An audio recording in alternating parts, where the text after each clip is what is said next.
अगर आपकी एज 25 से 35 के बीच में है, आपकी सैलरी आ रही है, सेविंग्स भी थोड़ी बहुत कर रहे हो, लेकिन भाई पोर्टफोलियो बनाने में आपको अभी भी पता नहीं चल रहा है कि कन्फ्यूजन चल रही है कि पोर्टफोलियो कैसे बनाऊँ, कितने फंड्स लूँ, रिस्क कितना रखूँ।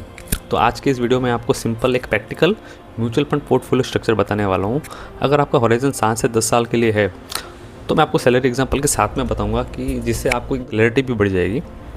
तो फर्स्ट पार्ट ये है कि 25 से 35 का ग्रुप, देखिए एज 25 से 35 की जो एज है ये बहुत क्रूशियल एज होती है और बहुत पावरफुल इन्वेस्टिंग फेज़ होता है। जो इस एज में अगर थोड़ी बहुत भी इन्वेस्टिंग स्टार्ट कर देता है, चाहे अमाउंट छोटी हो, तो आफ्टर 40 आफ्टर 50 वो अमाउंट बहुत ज़्यादा वेल्थ क्रिएट करती है। ऐसे बहुत सारे एग्जांपल्स मैं भी आपको बताता रहता हूँ। पर ऐसा क्यों होता है? सबसे पहले तो टाइम, लॉन्ग टर्म होराइजन मिलता है हमें, क्योंकि 25 और 30 की एज में हमें अचानक से पैसे की ज़रूरत नहीं होती है। हमें ज़रूरत पड़ती है जब हमारी फैमिली सेटल हो, बच्चों की फीस भरनी हो या फिर घर का डाउन पेमेंट देना हो, आफ्टर 40 या फिर रिटायरमेंट हमारा पास में हो आफ्टर 45-50, तो उस टाइम हमें पैसों की ज़्यादा ज़रूरत पड़ सकती है। एमरजेंसी की बात हम यहाँ नहीं कर रहे हैं, ठीक है। तो अगर हमारा टाइम बहुत लंबा होता है, क्योंकि 25-30 की एज में हम टाइम बहुत लंबा एक्सपेक्ट कर सकते हैं, रिस्क कैपेसिटी भी हमारी थोड़ी हाई होती है क्योंकि हम यंग एज में होते हैं, तो हम रिस्क ले सकते हैं। एक रिटायरमेंट के नज़दीक वाले को अगर हम स्मॉल कैप दे देंगे और जब उसको पैसे की ज़रूरत होगी 1-2 साल में स्मॉल कैप बहुत ज़्यादा वॉलेटाइल होते हैं। लेकिन यही अगर एक एज 25 साल वाला होगा तो उसको पता है 1-2 साल के लिए मुझे उस पैसों की ज़रूरत नहीं है, 5 साल के लिए भी वो पैसों की मुझे ज़रूरत नहीं है, मुझे ज़रूरत पड़ेगी 7, 10 या 15 साल के बाद में। तब तक मार्केट बहुत ज़्यादा स्टेबल हो जाता है और हमें हमारी SIPs कंटिन्यू होती है और हमारी वेल्थ क्रिएट हो जाती है। रिस्पॉन्सिबिलिटीज़ भी थोड़ी कम होती है, ये भी अच्छा पॉइंट है कि रिस्पॉन्सिबिलिटी बहुत ज़्यादा कम होती है, हम मैनेज कर सकते हैं, हम अच्छा पैसा इन्वेस्ट कर सकते हैं। तो इस वजह से 25 से 35 का एज का जो फेज़ है वो बहुत ज़्यादा मैटर करता है। अब आपको एक एग्जांपल से समझाता हूँ। मान लीजिए आपकी सैलरी 50,000 पर मंथ है, तो मेरे हिसाब से रूल क्या होना चाहिए? मेरे हिसाब से रूल ये होना चाहिए कि मिनिमम 20 से 30% आपको इन्वेस्ट करना चाहिए। तो अगर आपकी सैलरी 50,000 है तो आपको एटलीस्ट 50,000 पर मंथ आपको इन्वेस्ट करना चाहिए। अब क्वेश्चन है कि इस 15,000 को एलोकेट कैसे करें?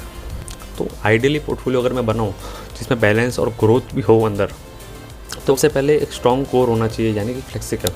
40% पैसा तो मैं फ्लेक्सी कैप में डालूंगा, यानी 15,000 से 6,000 तो मैं एक अच्छे से फ्लेक्सी कैप में इन्वेस्ट करूंगा। फ्लेक्सी कैप क्या करता है? देखो दोस्तों, large, mid cap and small cap तीनों का एक मिक्सचर होता है, तो फ्लेक्सिबिलिटी के साथ में उसमें इन्वेस्ट करता है। तो हमें टेंशन नहीं लेना है कि कब स्मॉल कैप, कब मिड कैप, कब लार्ज कैप में इन्वेस्ट करना है। फंड मैनेजर आपके अगेंस्ट में वो खुद ही ऑटोमेटिक मार्केट साइकिल से स्विच करता रहेगा। उसे अच्छा लगेगा कोई स्मॉल कैप तो उसमें डालेगा, लार्ज कैप उसमें डालेगा।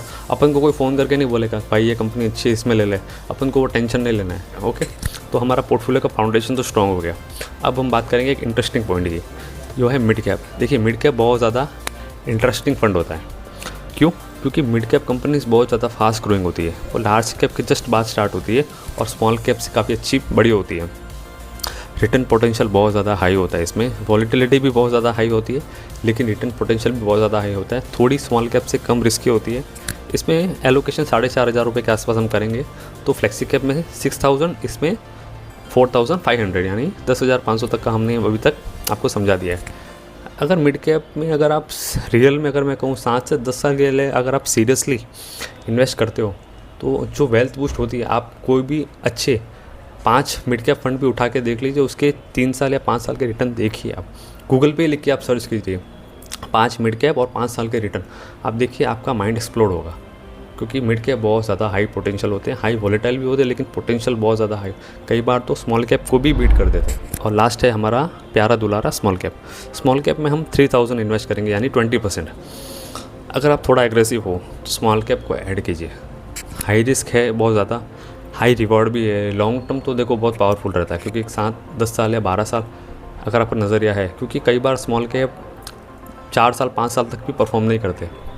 ऐसी साइकिल्स भी स्मॉल कैप में आती है, लेकिन स्मॉल कैप, आज जो स्मॉल कैप है कल को वो मिड कैप बनेगी कंपनी, और बाद में वो लार्ज कैप बनेगी। रिलायंस पहले स्मॉल कैप भी थी, बाद में वो मिड कैप बनी, बाद में लार्ज कैप बनी। तो हर कंपनी का शुरुआत नीचे से ही होती है। तो अगर आप लॉन्ग टर्म का नज़रिया है इसमें भी अच्छा, तो आपको इसमें इन्वेस्ट करना चाहिए। मार्केट गिरता है तो सबसे ज़्यादा गिरेंगे स्मॉल कैप, तो मेंटली आपको प्रिपेयर लेना पड़ेगा, इसलिए हम इसमें थोड़ा सा पैसा कम डाल रहे हैं, सिर्फ 3,000 डाल रहे हैं। लास्ट ऑप्शन है लार्ज कैप इंडेक्स फंड। तो बाकी के जो 1,500 जो बचेंगे, यानी 10%, वो हम इंडेक्स फंड में इन्वेस्ट करेंगे। क्यों? इंडेक्स फंड पोर्टफोलियो को स्टेबिलिटी तो देता ही है, प्लस साथ में डाउन साइड प्रोटेक्शन भी बहुत ज़्यादा हेल्प करता है, डाउन साइड कंट्रोल करता है, क्योंकि 100% पैसा हमारा लार्ज कैप में जाता है इंडेक्स फंड में।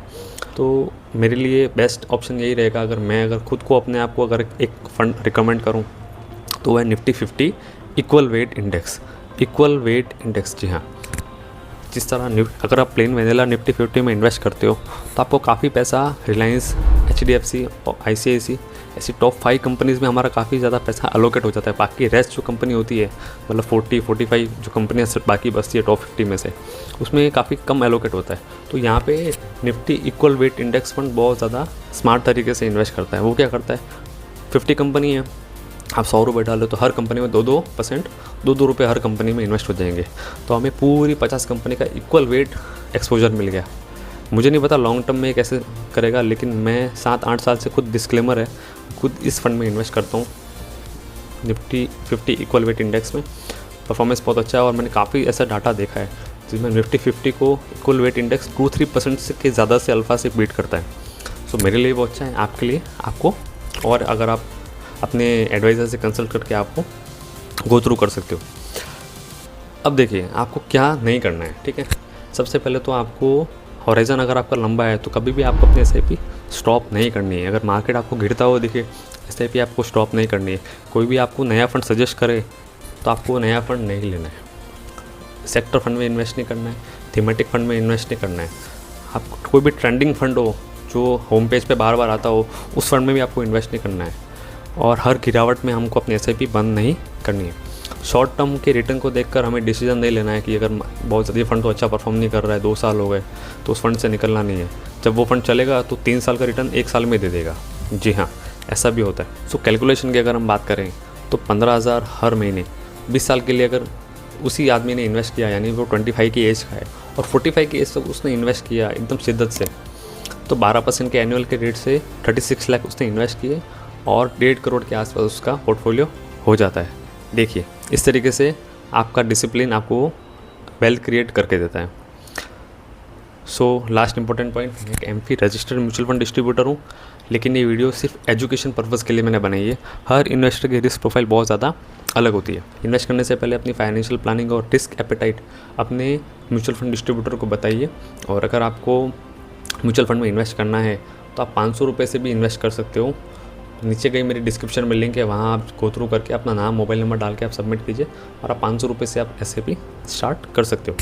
अगर आप चाहते हो कि मैं आपका पोर्टफोलियो रिव्यू करूं तो डिस्क्रिप्शन में दिया गया गूगल फॉर्म का लिंक है, वहाँ आप अपना नाम, एज, कॉन्टैक्ट नंबर डालिए। उसके बाद में मेरा व्हाट्सएप का लिंक आएगा, उसमें आप गो थ्रू कीजिए, फिर मैं आपको आपका पोर्टफोलियो रिव्यू करके दूंगा। वीडियो हेल्पफुल लगा हो तो लाइक करो, शेयर करना अपने उन दोस्तों को जो अभी भी 25 और 30 की एज में है, और चैनल को ज़रूर सब्सक्राइब करिएगा। आपके लिए फ्री है लेकिन हमारे लिए बहुत ज़्यादा हेल्पफुल है। Thank you so much.